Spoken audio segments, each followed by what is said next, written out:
নমস্কাৰ আপোনালোক সকলোকে পুনৰবাৰ টিকে মাইণ্ডৰ অন্য এটা ৰাতিপুৱাৰ ধামাকাদাৰ খবৰলৈ স্বাগতম জনাইছো। অন্য দিনৰ দৰে আজিও আপোনালোকৰ কাৰণে দিনটোৰ কেইবাটাও গুৰুত্বপূৰ্ণ খবৰ লৈ আহিছো। ভিডিঅ'টো প্ৰথমৰ পৰা শেষলৈকে চাই থাকিব আৰু খবৰ কেইটা চাই আপোনালোকৰ কেনেকুৱা লাগিলে তো কমেন্ট বক্সত কিন্তু কমেন্ট এটা কৰি জনাবলৈ নাপাহৰিব। আগবাঢ়িছো আজিৰ প্ৰথমটো খবৰ ফালে, ভিডিঅ'টো বেছি দীঘলীয়া নকৰো, খবৰ ফালে আগবাঢ়িছো। মেইনলি আগবাঢ়িছো প্ৰথমটো খবৰ ফালে। প্ৰথমটো খবৰ ওলাইছে ঔষধৰ ওপৰত। আমি দৈনন্দিন জীৱনত ব্যৱহাৰ কৰি থকা আমাৰ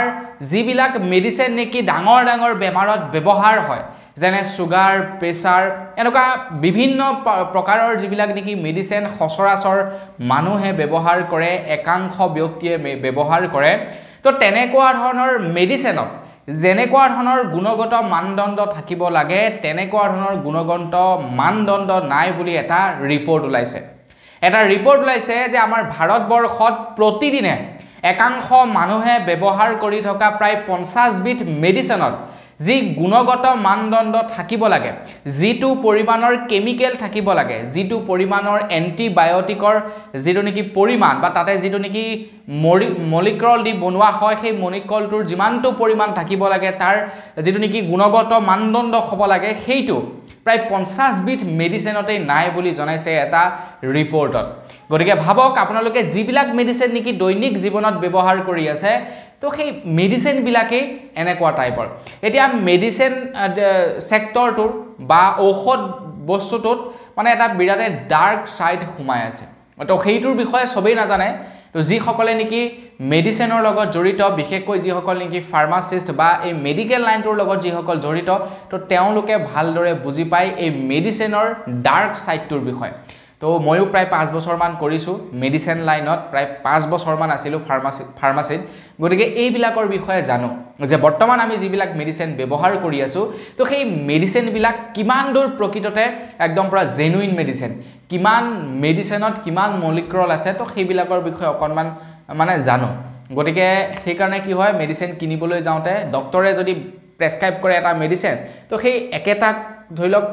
বস্তু থকা অন্য এটা মেডিচিন ভাল কোম্পানীৰ মই কিনি আনো। গতিকে আপোনালোকেও যদি জানে পৰাপক্ষত তেনেকুৱা ধৰণৰে কৰিব। আজিকালি ঢেৰ কোম্পানী ওলাইছে, যিবিলাক কোম্পানীয়ে কি কৰে মানে সেয়াই আৰু কৈছোঁ নহয় ডাৰ্ক ছাইড আছে বুলি মেডিচিন কোম্পানীবিলাকৰ, তো ঠিক তেনেকুৱা ধৰণৰ কথা। বাকী যি কি নহওক, তো এটা খুব ভাল খবৰ আপোনালোকক জনালোঁ, তাৰ কাৰণে কিন্তু লাইক এটা কৰিবলৈ নাপাহৰিব। আগবাঢ়িছোঁ ইয়াৰ পাছৰটো খবৰ ফালে। ইয়াৰ পাছৰ খবৰটো ওলাইছে ৰিচেণ্টলি আমাৰ ভাৰতবৰ্ষত যি নেকি নীটৰ এক্সামৰ কেলেংকাৰী হৈ গৈছে, তো তাৰ ওপৰতেই ইয়াৰ পাছৰটো খবৰ ওলাইছে। এতিয়া কেন্দ্ৰ চৰকাৰৰ ফালৰ পৰা, বিশেষকৈ কেন্দ্ৰ চৰকাৰৰ শিক্ষা বোৰ্ডৰ তৰফৰ পৰা এতিয়া আমাৰ ভাৰতবৰ্ষত এটা নিয়ম লাগু কৰি দিছে। আমাৰ ভাৰতবৰ্ষত এতিয়াৰে পৰা যেতিয়াই নেকি ডাঙৰ ডাঙৰ যিবিলাক পৰীক্ষা হয়, নীটৰ পৰীক্ষা হয় বা অন্যান্য যিবিলাক নেকি পৰীক্ষা হয়, সেই পৰীক্ষাবিলাকত এতিয়াৰে পৰা AI সংযুক্ত CC কেমেৰা লগাব বুলি জনাইছে প্ৰত্যেকটো চেণ্টাৰতে। যদি কোনোবাই মানে নকল কৰা বা কিবা কৰাৰ যদি মানে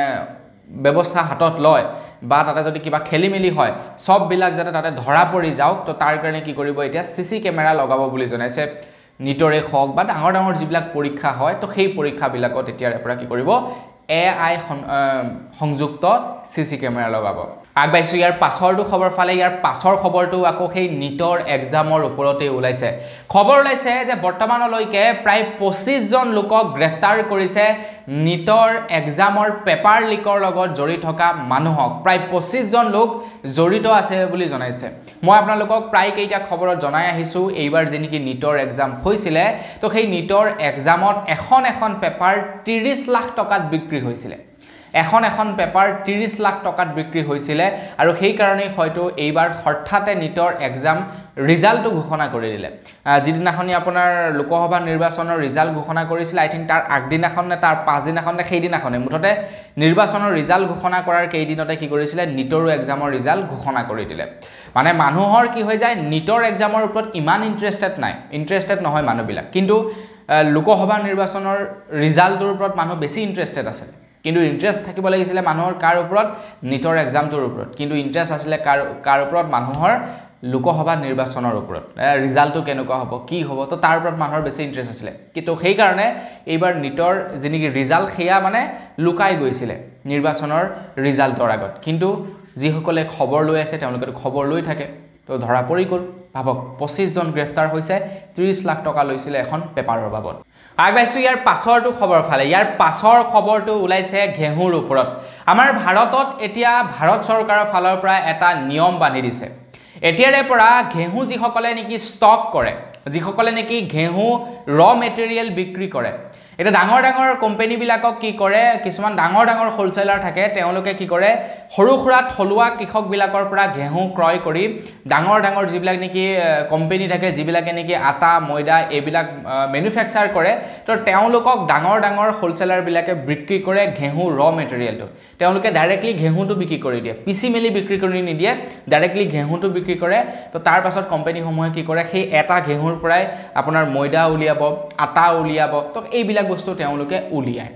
এতিয়া যিসকলে নেকি ঘেহু ষ্টক কৰি ৰাখে তো তেওঁলোকৰ কাৰণে এটা নতুনকৈ নিয়ম বান্ধি দিছে কেন্দ্ৰ চৰকাৰৰ ফালৰ পৰা এতিয়াৰে পৰা হোলসেলাৰ বিলাকে মাত্ৰ 3000 টন হে ঘেহু ষ্টক কৰি ৰাখিব পাৰিব বুলি জনাইছে তাতকে বেছি ঘেহু ষ্টক কৰি ৰাখিব নোৱাৰিব মাত্ৰ 3000 টন ঘেহু হে ষ্টক কৰি ৰাখিব পাৰিব কিয় এই সিদ্ধান্ত ললে ভাৰত চৰকাৰৰ ফালৰ পৰা কাৰণ দিনক দিনে দেখা পাইছে যে আটাৰ দামটো বৃদ্ধি পাই গৈছে ময়দাৰ দাম বৃদ্ধি পাই গৈছে এটা দাম বৃদ্ধি পোৱাৰ এটা একমাত্ৰ কাৰণ হৈ গল কি ডাঙৰ ডাঙৰ যিবিলাক হোলসেলাৰ থাকে তেওঁলোকে কি কৰে মাৰ্কেটৰ পৰা কম দামত ঘেহুটো কিনি লৈ যায় সাপোজ ধৰি লওক মাৰ্কেটত ঘেহুৱে ঘেহু খেতিয়কসকলে খেতি কৰিছে পুৰা ঘেহুৱে ঘেহু সব ফালে হৈ আছে তো যেতিয়া নেকি কোনো এটা বস্তুৰ উৎপাদন বেছিকৈ হ'ব তেতিয়া সেই বস্তুটো কি কৰিব হোলসেলাৰ বিলাকে কম দামত ক্ৰয় কৰিব কাৰণ আপুনি 10 টকা নিদিয়ে নাই বেলেগ এজনটো আছে তেখেতে দি দিব 10 টকা তো কম্পিটিশন মাৰ্কেট হৈ যায় যেতিয়া নেকি ঘেহু বেছিকৈ উৎপাদন হয় তেতিয়া কম্পিটিশন মাৰ্কেট হৈ যায় কোনে কিমান কম দামত অতি সোনকালে বিক্ৰী কৰিব পাৰে এইটো কম্পিটিশন হৈ যায় আৰু হোলসেলাৰ বিলাকৰ মাজতো কম্পিটিশন হয় যে কোনে কিমান কম দামত কাৰ পৰা ঘেহুটো ক্ৰয় কৰিব পাৰে হোলসেলাৰ বিলাকে কি কৰে কম দামত ঘেহুটো ক্ৰয় কৰে ক্ৰয় কৰাৰ পাছত তেওঁলোকে ষ্টক কৰি ৰাখে হাজাৰ হাজাৰ টন তেওঁলোকে ঘেহু কি কৰে ষ্টক কৰি ৰাখে যেতিয়াই নেকি ৰিটেইলাৰ বিলাকৰ ওচৰত ঘেহু নাইকিয়া হ'ব সৰু সৰু বেপাৰী বিলাকৰ ওচৰত ঘেহু নাইকিয়া হ'ব তেতিয়া কি কৰে ডাঙৰ ডাঙৰ দোকানী বিলাকে বা ডাঙৰ ডাঙৰ হোলসেলাৰ বিলাকে ঘেহু বজাৰত উলিয়াই দিয়ে তেতিয়া সৰু সৰু ৰিটেইলাৰ বিলাকৰ ওচৰত ঘেহু নাইকিয়া হয় তেতিয়া তেওঁলোকে কি কৰে অধিক দামত বিক্ৰী কৰে ঘেহু বিলাক অধিক দামত ঘেহু বিলাক বিক্ৰী কৰি দিয়ে আৰু তাৰ ফলত দাম বাঢ়ি যায় আটাৰ দাম বাঢ়ে ময়দাৰ দাম বাঢ়ে এইবিলাকৰ দাম বাঢ়ে তো সেই কাৰণে এটা লিমিট লগাই দিছে মাত্ৰ 3000 টন হে ঘেহু এতিয়া ষ্টক কৰি ৰাখিব পাৰিব হোলসেলাৰ বিলাকে আগবাইছো ইয়াৰ পাছৰটো খবৰ ফালে ইয়াৰ পাছৰ খবৰটো ওলাইছে আমাৰ ভাৰতবৰ্ষত যিমান প্ৰকাৰৰ দালি বিক্ৰী হয় তো দালিৰ ওপৰত ওলাইছে ইয়াৰ পাছৰটো খবৰ মানে কবলৈ গলে দামৰ ওপৰত প্ৰাইজৰ ওপৰত ওলাইছে ইয়াৰ পাছৰটো খবৰ ওলাইছে এটা অনুমান কৰা গৈছে যে এইবাৰ দালিৰ দামটো নাবাহে বুলি খবৰ ওলাইছে মানে যিমানখিনি দালি আমাৰ ভাৰতবৰ্ষত বিক্ৰী হয় ন তো কেবা প্ৰকাৰৰটো দালি আমাৰ ভাৰতত বিক্ৰী হয় মসুৰ দাইল বিক্ৰী হয় মগু দাইল বিক্ৰী হয় মটৰ দাইল বিক্ৰী হয় বুটৰ দাইল বিক্ৰী হয় মানে কেবা প্ৰকাৰৰ দালি বিক্ৰী হয় আমাৰ ভাৰতবৰ্ষত তো সেই দালিৰ দামটো এইবাৰ বৃদ্ধি নহয় বুলি জনাইছে তো কিয় বৃদ্ধি নহয় তো ইয়াৰ আগৰ খবৰটোত যে মই আপোনালোকক জনাইছিলো যে কেন্দ্ৰ চৰকাৰৰ ফালৰ পৰা এতিয়া ঘেহু মাত্ৰ 3000 টন হে ষ্টক কৰি ৰাখিব পাৰিব ঠিক তেনেকৈ দালিৰ ওপৰতো মানে লিমিটেশন লগাই দিছে যে দালিও এটা সীমিত পৰ্যায়ত হে ষ্টক কৰি ৰাখিব পাৰিব তাতকে বেছি ষ্টক কৰি ৰাখিব নোৱাৰিব তো সেই কাৰণে কি হৈছে এবাৰ দালি ষ্টক কৰি ৰাখিব নোৱাৰাৰ কাৰণে মাৰ্কেটত দালি এভেইলেবল দালি তো সেই কাৰণে দালিৰ দামটো এতিয়া কমিছে মানে কমিব বুলি জনাইছে দালিৰ দামটো নাবাহে এনেও নৰমালি এটা দালিৰ দাম 100ৰ ওপৰতে পালেগে বাৰু 110 মান হলগে কিন্তু তাতকে আৰু নাবাহে বুলি কৈছে বাৰু দেখা যাওক কি হয় পিয়াজৰ দামটো নাবাহিব বুলি কৈতো বাঢ়িয়ে আছে এতিয়া 40 টকা হলগে পিয়াজৰ কেজি বিলাহীৰ কেজি 80 টকা আপোনাৰ আলুৰ কেজি 35 ৰ পৰা 40 টকা কেজি অত্যাধিক দাম বাঢ়িছে বস্তু মানে সাংঘাতিক দাম বাঢ়িছে বৰ্তমান সময়ত বজাৰত আগবাইছো ইয়াৰ পাছৰটো খবৰ ফালে ইয়াৰ পাছৰ খবৰটো ওলাইছে একদম অযোধ্যাৰ পৰা অযোধ্যাৰ ৰাম মন্দিৰৰ পৰা ওলাইছে ইয়াৰ পাছৰটো খবৰ এইবাৰ অযোধ্যাত কিন্তু বিজেপিয়ে জিকিব নোৱাৰিলে লোকসভা নিৰ্বাচনত এইবাৰ বিজেপিয়ে সিট দখল কৰিব নোৱাৰিলে এতিয়া চাওক অযোধ্যাত এইবাৰ বিজেপিয়ে সিট দখল কৰিব পাৰিব লাগিছিল কিয় কাৰণটো কি কাৰণটো হৈছে কি কাৰণ অযোধ্যাৰ ৰাম মন্দিৰক কেন্দ্ৰ কৰি এইবাৰ বিজেপিয়ে গোটেই ভাৰতবৰ্ষতে নিৰ্বাচনৰ প্ৰচাৰ চলাইছে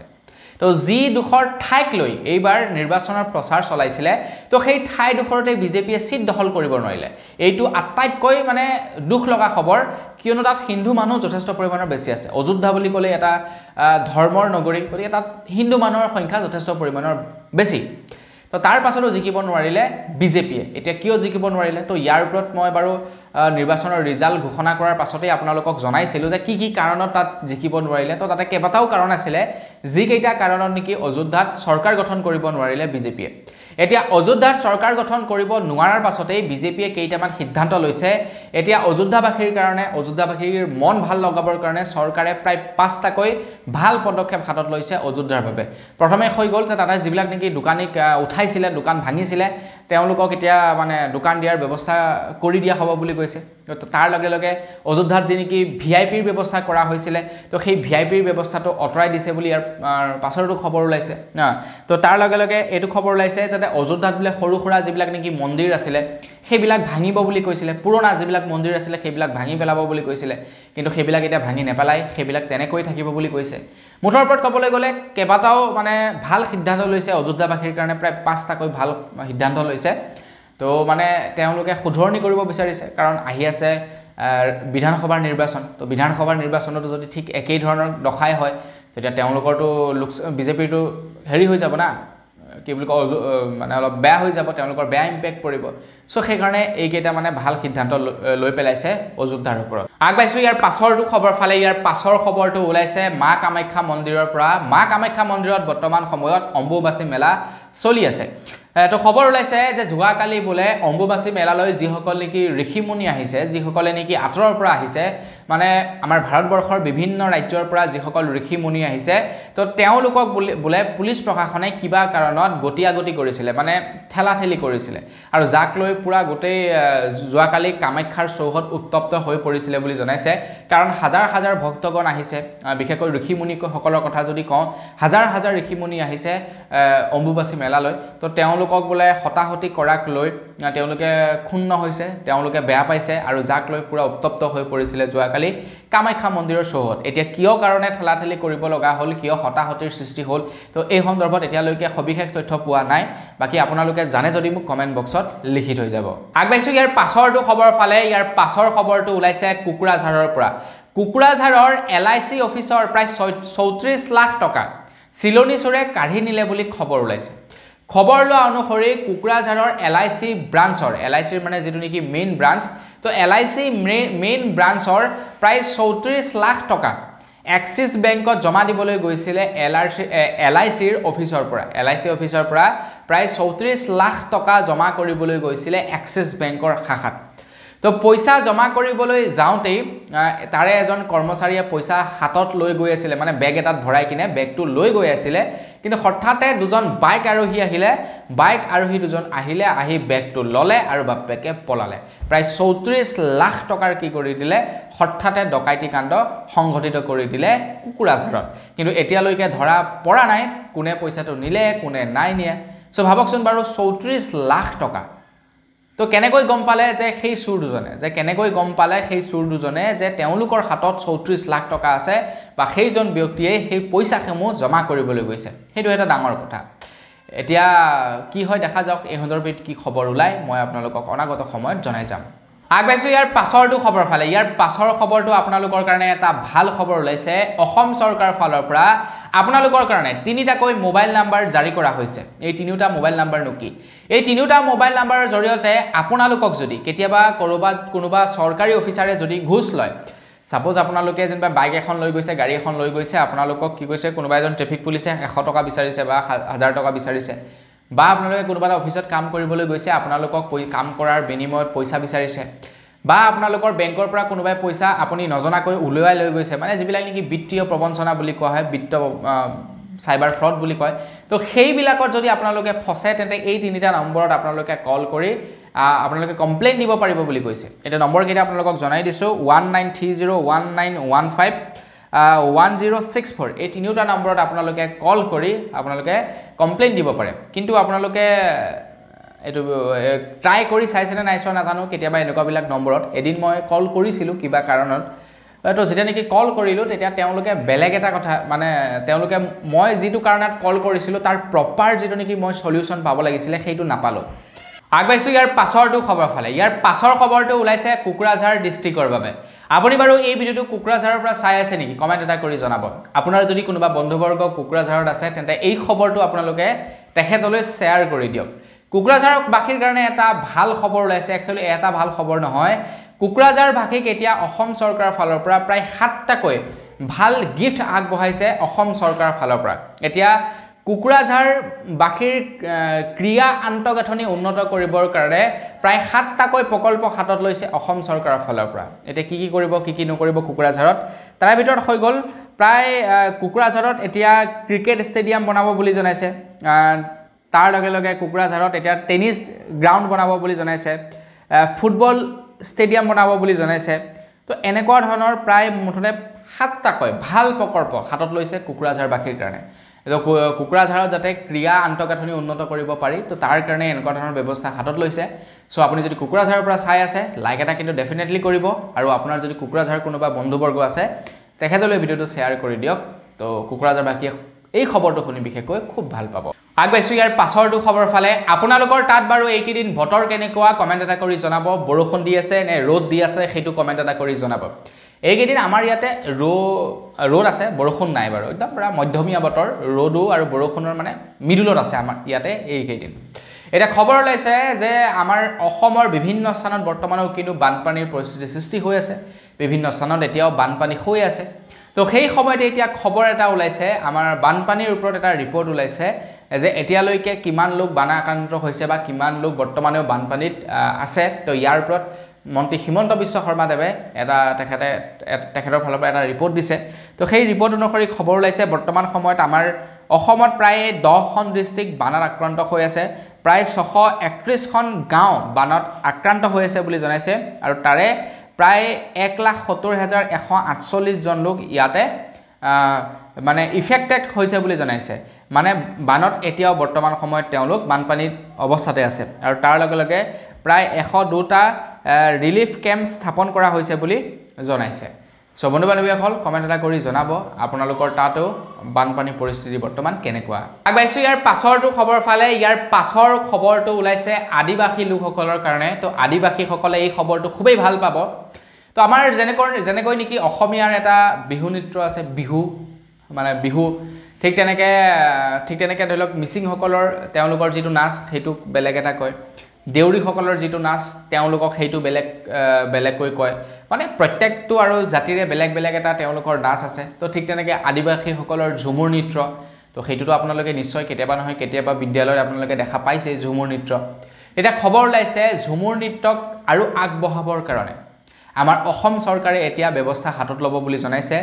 যিসকল নেকি শিল্পী আছে বিশেষকৈ আদিবাসীৰ যিসকল নেকি শিল্পী আছে তেওঁলোকৰ লগত সাক্ষাৎ কৰে অসমৰ মুখ্যমন্ত্ৰী ডক্টৰ হিমন্ত বিশ্ব শৰ্মাদেৱে তো তেওঁলোকৰ যি নেকি সংস্কৃতি মানে ঝুমুৰ নৃত্য কেনেকৈ আগবঢ়াই নিব পাৰি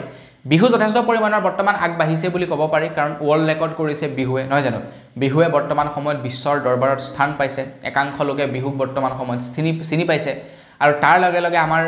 ভাৰতবৰ্ষৰ বিভিন্ন ৰিয়েলিটি শ্ব'সমূহত বিহু নৃত্য পৰিৱেশন কৰা হয় তো সেইকাৰণে বিহু প্ৰায় ক'বলৈ গ'লে প্ৰায় সংখ্যক লোকে বৰ্তমান সময়ত চিনি পোৱা হৈছে কিন্তু ঝুমুৰ নৃত্যটো আমাৰ অসমৰ এক নৃত্য কিন্তু ঝুমুৰ নৃত্যক সেই পৰিমাণে কি হয় মানুহে বৰ্তমানলৈকে চিনি পোৱা নাই তো ঝুমুৰ নৃত্যকো কেনেকৈ বিশ্বৰ দৰবাৰলৈ নিব পাৰি বা মানুহৰ ওচৰত কেনেকৈ পৰিচিত কৰি দিব পাৰি তো তাৰ ওপৰতে আলাপ আলোচনা কৰে বা তাক লৈ সাক্ষাৎ কৰি কথা বতৰা আলোচনা কৰে বুলি জনাইছে অসমৰ মুখ্যমন্ত্ৰী ডক্টৰ হিমন্ত বিশ্ব শৰ্মাদেৱে তো আপুনিও যদি আদিবাসী মানুহ তো লাইক এটা কৰিবলৈ নাপাহৰিব আৰু কমেণ্ট এটা কৰি জনাব মন্ত্ৰী হিমন্ত বিশ্ব শৰ্মাদেৱে এইটো কেনেকুৱা ধৰণৰ পদক্ষেপ ল'লে আগবাইছো ইয়াৰ পাছৰটো খবৰ ফালে ইয়াৰ পাছৰ খবৰটো ওলাইছে এইবাৰ যিসকল লোকে নেকি হায়াৰ ছেকেণ্ডেৰী ফাৰ্ষ্ট ইয়েৰ বা ছেকেণ্ড ইয়েৰ যিসকলে নেকি এডমিশ্যন ল'ব তেওঁলোকৰ কাৰণে এটা ভাল খবৰ ওলাইছে আজিকালি জানেই আপোনালোকে মানে এডমিশ্যন সম্পূৰ্ণৰূপে বিনামূলীয়া হায়াৰ ছেকেণ্ডেৰী হওক বা মেট্ৰিকৰে হওক বা ধৰি লওক ডিগ্ৰী পঢ়িবলৈ গৈছে তো সম্পূৰ্ণৰূপে আজিকালি মানে এডমিশ্যন সম্পূৰ্ণৰূপে ফ্ৰী যিসকল ষ্টুডেণ্ট থাকে তেওঁলোকে এটকাও দিব নালাগে বা যিসকল অভিভাৱক থাকে তেওঁলোকেও এটকাও দিব নালাগে কিন্তু তাৰ কাৰণে কি হৈ যায় ইনকম চাৰ্টিফিকেটৰ প্ৰয়োজন হয় যদি ইনকম চাৰ্টিফিকেট নাথাকে তেন্তে কি হয় পইচা দিব লাগে এটা এনেকুৱা পৰিস্থিতি হৈ যায় কেতিয়াবা মানে এডমিশ্যন হঠাতে লৈ লয় আৰু হঠাৎ ইনকম চাৰ্টিফিকেটখন পোৱা নাযায় ইনকম চাৰ্টিফিকেটখন আগতীয়াকৈ উলিয়াই থোৱা নাযায় ইনকম চাৰ্টিফিকেট এপ্লাই কৰাৰ পাছত কমেও 15 পৰা 20 দিন সময় লাগে ইনকম চাৰ্টিফিকেটখন ওলাবৰ কাৰণে সো যেতিয়াই নেকি হঠাতে ঘোষণা কৰি দিয়ে যে এডমিশ্যন মানে এডমিশ্যন লোৱা হ'ব তেতিয়া ল'ৰা ছোৱালীবিলাকে কি হৈ যায় আপোনাৰ এডমিশ্যন ল'বৰ কাৰণে অসুবিধা হয় আৰু ফলত কি হৈ যায় পইচা দি এডমিশ্যন ল'ব লাগে ইনকম চাৰ্টিফিকেট দিব নোৱাৰে বাবে কিন্তু মন্ত্ৰী হিমন্ত বিশ্ব শৰ্মাদেৱে এইবাৰ এটা ভাল খবৰ ঘোষণা কৰিছে আপোনালোকে ইনকম চাৰ্টিফিকেট যদি কিবা কাৰণত উলিয়াব নোৱাৰে সো ইনকম চাৰ্টিফিকেটৰ পৰিৱৰ্তে আপোনালোকে ৰেচন কাৰ্ডখন দিলেও হ'ব বুলি জনাইছে আপোনালোকে ৰেচন কাৰ্ডখনৰ জৰিয়তেও আপোনালোকে এতিয়া কৰিব পাৰিব এডমিশ্যন মানে ৰেচন কাৰ্ডখন আছে দ্যাট মিন্স এইটোৱে হৈছে যে সেই ঘৰ মানুহ বছৰি ইনকম 4 লাখ টকাতকৈ কম তেখেত হৈছে এজন বিপিএল ধাৰী গতিকে তেখেতৰ এডমিশ্যন ফ্ৰী হ'ব সো সেই কাৰণে কি কৰিছে যদি আপোনালোকৰ ইনকম চাৰ্টিফিকেট নাথাকে আপোনালোকে ৰেচন কাৰ্ডখন দিও এডমিশ্যন ল'ব পাৰিব আগবাইছো ইয়াৰ পাছৰটো খবৰ ফালে ইয়াৰ পাছৰ খবৰটো ওলাইছে গুৱাহাটী মহানগৰীৰ পৰা গুৱাহাটীবাসীৰ কাৰণে এটা ভাল উপহাৰ দিছে অসম চৰকাৰৰ ফালৰ পৰা গুৱাহাটীৰ যি নেকি জিলা পুথিভঁৰাল আছে গুৱাহাটী মহানগৰীৰ যি নেকি জিলা পুথিভঁৰাল আছে তো গুৱাহাটী মহানগৰীৰ সেই জিলা পুথিভঁৰাল এতিয়া অত্যাধুনিক কৰিব বুলি জনাইছে অসম চৰকাৰৰ ফালৰ পৰা অসম চৰকাৰৰ ফালৰ পৰা জনোৱা অনুসৰি গুৱাহাটীৰ জিলা পুথিভঁৰাল প্ৰায় 51 কোটি টকাৰ ব্যয় সাপেক্ষে মানে প্ৰায় 51 কোটি টকা খৰচা কৰি এতিয়া অত্যাধুনিক বনোৱা হ'ব বুলি জনাইছে গুৱাহাটী মহানগৰীৰ জিলা মানে ডিস্ট্ৰিক্ট লাইব্ৰেৰী এতিয়া 51 কোটি টকা খৰচা কৰি ডাঙৰকৈ নিৰ্মাণ কৰা হ'ব বুলি জনাইছে তো আপোনালোকৰ তাতো নিশ্চয় ডিস্ট্ৰিক্ট লাইব্ৰেৰী আছে আমাৰ ইয়াতো আছে প্ৰত্যেক ডিস্ট্ৰিক্টে আছে আপোনালোকৰ তাৰ ডিস্ট্ৰিক্ট লাইব্ৰেৰীৰ বাৰু বৰ্তমান অৱস্থা কেনেকুৱা কমেন্ট এটা কৰি জনাওকচোন এইটো শুনিবলৈ বেয়া যদিও চৰকাৰী বস্তুবিলাকৰ অৱস্থা বৰ এটা ভাল হৈ নাথাকে সময়ে নহয় জানো যেতিয়া নেকি ৰিপেয়াৰিং কৰা হয় তো তেতিয়া অকমান ভাল থাকে লাহে লাহে সেই বস্তুটো বেয়ালৈ গতি কৰি থাকে আৰু ইয়াত কাৰ ভুল কাৰ কথানো কম যদি সেইটো প্ৰাইভেট সেক্টৰৰ বস্তু হলহেতেন অত্যাধুনিক হৈ থাকিলেতেন কিন্তু চৰকাৰী বস্তুবিলাক এনে পৰি থাকে তো চৰকাৰৰ গাটো দুখ দি লাভ নাই তো তাৰ কাৰণে উপযুক্ত মানুহ চৰকাৰে তাতে বহাই থয় সাফা চেকুন কৰিবৰ কাৰণে মানুহ তাতে বহাই থয় আপোনাৰ হেয়া ধৰি লওক আপোনাৰ চোৱাচিতা কৰিবৰ কাৰণে মানুহ বঢ়াই থয় কিন্তু তেওঁলোকে আৰামছে চকীতে বহি দৰমহা লৈ থাকে ফলত কি হৈ যায় জৰাজীৰ্ণ অৱস্থালৈ পৰিণত হয় চৰকাৰী অফিচবিলাক তো আপোনালোকৰ ডিস্ট্ৰিক্ট লাইব্ৰেৰীটো চাবগে অৱস্থা বেয়া হৈ আছে আমাৰ লখিমপুৰ ডিস্ট্ৰিক্টৰ ডিস্ট্ৰিক্ট লাইব্ৰেৰীটো ফালেও গোটেইখন জাবৰ জোথৰ কিবা কিবি আৰু লেতেৰা ফেতেৰা গছ গছনি গজি আছে একে সবৰে সাকে হেকে অৱস্থা ডিস্ট্ৰিক্ট লাইব্ৰেৰী আগবাইছো ইয়াৰ পাছৰটো খবৰ ফালে ইয়াৰ পাছৰ খবৰটো ওলাইছে হিৰো কোম্পানীৰ তৰফৰ পৰা হিৰো কোম্পানীয়ে জনাইছে যে 1 জুলাই তাৰিখৰ পৰা হিৰোই বোলে 1 জুলাই তাৰিখৰ পৰা হিৰোই বোলে তেওঁলোকৰ প্ৰায় 93% গাড়ীত হেনো 93% বাইকত 93% বাইকত প্ৰায় 1500 টকাকৈ দাম বৃদ্ধি কৰি দিব বুলি জনাইছে সো আপোনালোকৰ যদি বাইক লবলৈ মন আছে হিৰোৰ কোম্পানী যদি বাইক লবলৈ মন আছে তেন্তে 1 জুলাই আগতে আপোনালোকে লৈ পেলাওক বাইকটো আজিকালি লবৰ কাৰণে বৰ বিশেষ সুবিধা নাই একেদিনাখনে আপোনালোকে বাইক এখন ডিলাৰৰ পৰা উলিয়াব পাৰে সো আপোনালোকৰ যদি লবলৈ মন আছে আপোনালোকে 1 জুলাই তাৰিখৰ আগতে লৈ লওক নহলে দাম বঢ়াই দিব এতিয়া কোম্পানীয়ে 1500 টকা বঢ়াইছে তো একেবাৰে মানে তলৰ পৰ্যায়লৈকে মানে ডিলাৰ পোৱালৈকে কিমান টকা দাম বাঢ়ি যাব ঠিক নাই 1500 টকাৰ পৰিৱৰ্তে ইয়াতে 10000 টকা দাম বঢ়াই দিব তেওঁলোকে কব যে কোম্পানীতে দাম বঢ়াইছে আমি কি কৰিম নহয় জানো আৰু তাতেতো বাৰ্গেনিং কৰাৰ কথা নাথাকে আৰু যে আপোনালোকে আমুক দিয়ক যেনেকৈ আমি বজাৰত গৈ পিনে আপোনাৰ কাপোৰ এটাৰ বাৰ্গেনিং কৰো বেপাৰীয়ে কব 1500 টকা আমি কম 300 টকা দিম তো তেনেকাটো আৰু গাড়ী মটৰৰ ক্ষেত্ৰত নহয় তো তেওঁলোকে কব নাই 10000 টকা দাম বাঢ়ি গৈছে তো আপোনালোকে হেতু একচেপ্ট কৰিব লাগিব সো আপোনালোকে কি কৰিব 1 তাৰিখৰ আগতে পাৰিলে বাইক যদি লবলৈ মন আছে লৈ পেলাব আগবাইছো ইয়াৰ পাছৰটো খবৰ ফালে ইয়াৰ পাছৰ খবৰটো ওলাইছে দিল্লীৰ ওপৰত তো খবৰ ওলাইছে দিল্লীৰ বৰ্তমান আম আদমি পাৰ্টিৰ চৰকাৰৰ এগৰাকী মন্ত্ৰীয়ে অন্নখনত বহি আছে তো দিল্লীত বৰ্তমান খোৱা পানীৰ অভাৱ তো দিল্লীৰ নিজা খোৱা পানী নাই মানে এটো শুনিবলৈ কিবা আচৰিত যেন লাগে যত নেকি আমাৰ গোটেই পৃথিৱীত 4 ভাগৰ 3 ভাগেই পানী মাত্ৰ 1 ভাগ মাটি তো সেইখন পৃথিৱীতে খোৱা পানীৰ অভাৱ মানে কি বিশুদ্ধ খোৱা পানীৰ অভাৱ কবলৈ গলে তো ঠিক তেনেকৈ দিল্লীৰ অৱস্থা একেই দিল্লীৰ খোৱা পানীৰ অভাৱ দিল্লীৰ নিজা পানী নাই দিল্লীয়ে কি কৰে ওচৰীয়া যি কেইখন ৰাজ্য আছে তো ওচৰীয়া ৰাজ্যসমূহৰ পৰা দিল্লীয়ে পানী সংগ্ৰহ কৰে তো কিছু দিনৰ পৰা বলে কি কৰিছে হাৰিয়ানাই দিল্লীক যিমান পৰিমাণৰ পানীৰ প্ৰয়োজন হয় সিমান পৰিমাণৰ পানী দিয়া নাই যাৰ কাৰণে 28 লাখ মানুহে পানীৰ অভাৱত ভুগিছে দিল্লীত কাৰণ তেওঁলোকে সময়মতে পানী দিয়া নাই যিমান পৰিমাণৰ পানী লাগে সেই পৰিমাণে পানী দিয়া নাই ফলত প্ৰায় 28 লাখ মানুহে পানীৰ অভাৱত ভুগিছে বুলি জনাইছে দিল্লীত এতিয়া হাৰিয়ানাক ৰিকুৱেষ্ট কৰি অন্নখনত বহিছে দিল্লীৰ এগৰাকী মন্ত্ৰীয়ে তেখেতে কৈছে যে যেতিয়ালৈকে হাৰিয়ানাই আমাক উচিত পানী নিদিয়ে তেতিয়ালৈকে আমি অন্নখনতে বহিম এতিয়া প্ৰায় 4 দিন পাৰ হৈ গৈছে সেই মন্ত্ৰীগৰাকীয়ে অন্নখনত বহা তো তাৰ পাছতে খবৰ ওলাইছে যে সেই মন্ত্ৰীগৰাকীৰ মানে যিগৰাকী মন্ত্ৰীয়ে নেকি অন্নখনত বহি আছে তেখেতৰ বিপি লো হৈছে সুগাৰ লো হৈছে বুলি জনাইছে মানে তেখেত ডাঙৰ ডাঙৰ মানুহ না ঢেৰ বেমাৰ জিটি বেমাৰ তো বিভিন্ন বেমাৰে তেখেতক আগৰি ধৰিছে ডক্টৰে তেখেতক হস্পিটেলাইজ হ'বলৈ জনাইছে এটা দেখা যাওক কেতিয়ালৈকে অন্নখন মানি থাকে এতিয়ালৈকে কিন্তু কেন্দ্ৰ চৰকাৰৰ ফালৰ পৰা একো ৰেসপন্স দিয়া নাই এই সন্দৰ্ভত আৰু ৰেসপন্স দিবনো কিয় কাৰণ তেওঁলোকে আম আদমি পাৰ্টিক হৰুৱাব বিচাৰি আছে হৰুৱাব পৰা নাই গতিকে তেওঁলোকৰো এইটো এটা সাল হ'ব পাৰে ৰাজনৈতিক সাল আগবাইছো ইয়াৰ পাছৰটো খবৰ ফালে ইয়াৰ পাছৰ খবৰটো ওলাইছে পেট্ৰল আৰু ডিজেলৰ ওপৰত খুব শীঘ্ৰেই হয়তো পেট্ৰল আৰু ডিজেলৰ দামটো কমিব পাৰে আমাৰ ভাৰতবৰ্ষত এতিয়া পেট্ৰল আৰু ডিজেলক জিএসটিৰ আওতালৈ অনা হ'ব বুলি জনাইছে আপোনালোকে এইটো বাৰু জানেনে আমাৰ ভাৰতবৰ্ষত প্ৰত্যেকটো বস্তুৰ ওপৰতে জিএসটি লাগে কিছু বস্তু আছে বাৰু জিএসটি নালাগে কিন্তু তাৰে ভিতৰত এটা হৈ গ'ল আপোনাৰ পেট্ৰলৰ ওপৰত জিএসটি নাই তাতে কি হয় ট্যাক্স লাগে সেন্ট্ৰাল সৰকাৰে ট্যাক্স লগায় ৰাজ্যিক সৰকাৰে ট্যাক্স লগায় তো তেওঁলোকৰ নিজা ট্যাক্স থাকে এতিয়া পেট্ৰল আৰু ডিজেলৰ য'ত নেকি একদম মেইন জায়গাৰ যি নেকি দাম সেই দামটো বেছি নহয় সবচে বেছি মুনাফাটো খাই দিয়ে কেন্দ্ৰ চৰকাৰ আৰু ৰাজ্য চৰকাৰে যিবিলাক নেকি তেল ডিপো থাকে তেওঁলোকেও ইমান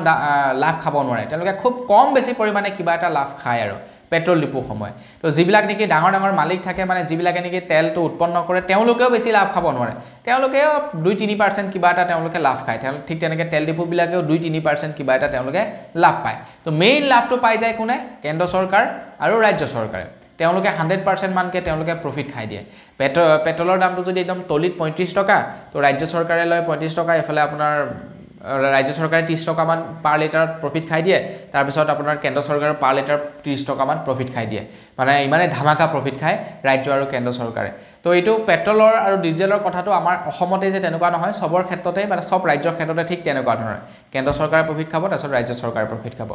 এতিয়া পেট্ৰল আৰু ডিজেলক জিএসটিৰ আওতালৈ অনা হ'ব বুলি জনাইছে জিএসটিৰ আওতালৈ অনাৰ লগে লগে কি হ'ব এই যি নেকি সেন্ট্ৰেল চৰকাৰে এক্সট্ৰাকৈ প্ৰফিট খায় ৰাজ্য চৰকাৰে এক্সট্ৰাকৈ প্ৰফিট খায় সেইটো নাইকিয়া হ'ব কেৱল জিএসটি থাকিব য'ত নেকি কেৱল 18% লগোৱা হ'ব এতিয়া জিএসটি 18% লগায় নে বেছিকৈ লগায় সেইটো নাজানো কিন্তু যদি হসাকৈ আপোনাৰ জিএসটিৰ আওতালৈ লৈ আহে পেট্ৰল ডিজেলৰ দামটো কিন্তু বহুত কমি যাব আগবাইছো ইয়াৰ পাছৰটো খবৰ ফালে ৰাম মন্দিৰ উদ্বোধন কৰা প্ৰায় 6 মাহ হৈ গৈছে নহয় জানো তো ৰাম মন্দিৰ উদ্বোধন কৰা 6 মাহ হৈছেহে ৰাম মন্দিৰ উদ্বোধন কৰা 6 মাহৰ পাছতে এটা ৰাম মন্দিৰৰ কাৰণে বেয়া খবৰ ওলাইছে ৰাম মন্দিৰৰ যিজন নেকি মেইন পূজাৰী সেই মেইন পূজাৰীজনে কৈছে ৰাম মন্দিৰৰ ছাদৰ পৰা বোলে পানী লিকেজ হৈছে বুলি জনাইছে ৰাম মন্দিৰৰ ছাদৰ পৰা পানী লিকেজ হৈছে বুলি জনাইছে তাৰ যিজন নেকি মেইন পূজাৰী আছে সেই পূজাৰীজনে এটা ভাবক মাত্ৰ 6 মাহ হৈ গৈছেহে ৰাম মন্দিৰ ভাগ বনোৱা তো 6 মাহ পাছতেই আপোনাৰ পানী লিকেজ হ'লে যিটো মন্দিৰ বনাবৰ কাৰণে নেকি 1000 কোটি টকা খৰচা কৰিছে তো সেই মন্দিৰটোৰ ছাদৰ পৰা 6 মাহ নহওঁতে পানী লিকেজ কৰিছে বাকি যি কি নহওক বস আজিৰ ভিডিও জনাবলগীয়া খবৰ ইমান কেইটা আছিল খবৰ কেইটা জানি কেনেকুৱা লাগিলে কমেন্ট কৰি জনাব যদি ভাল লাগিলে লাইক এটা কৰিব চেনেল যদি সাবস্ক্ৰাইব কৰা সাবস্ক্ৰাইব কৰি ল'ব পুনৰ এটা ভিডিও লগ পোৱাৰ খাতিৰ বিদায় মাগিছো ধন্যবাদ জয় অসম